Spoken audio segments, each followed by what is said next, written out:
জুলাই গণঅভ্যুত্থানের পর ব্যাংকিং খাত নিয়ন্ত্রণে নিয়ে ঋণের নামে অন্তত ২ লাখ কোটি টাকা আত্মসাতের অভিযোগে এস আলম গ্রুপের বিরুদ্ধে অনুসন্ধানের নামে দুদক নজিরবিহীন লুটপাটের অনুসন্ধানে গঠন করা হয় বিশেষ টাস্ক ফোর্স। এরই মধ্যে ২৭টি মামলায় প্রায় ৩৫,০০০ কোটি টাকা আত্মসাতের প্রমাণ মিলেছে।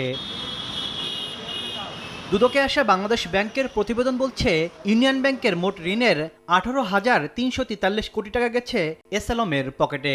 কোনো ধরনের জামানত ছাড়াই শুধুমাত্র কাগজে কলমে কাল্পনিক লেনদেন দেখিয়ে লোপাট করা হয় বিপুল পরিমাণ অর্থ।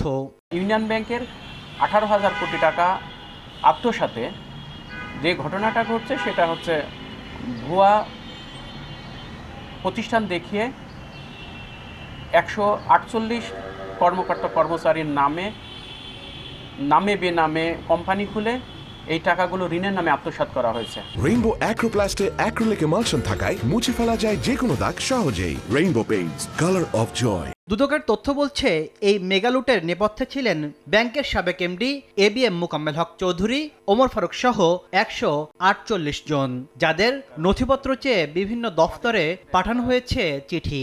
তথ্যপ্রাপ্তির সাপেক্ষে আরও যারা এই অর্থ আত্মসাতের সাথে সংশ্লিষ্টতা পাওয়া যাবে, যাদের দুর্নীতি দমন কমিশন অনুসন্ধানকারী কর্মকর্তা, তাদের সবাইকেই আইনের আওতায় নিয়ে আসবেন।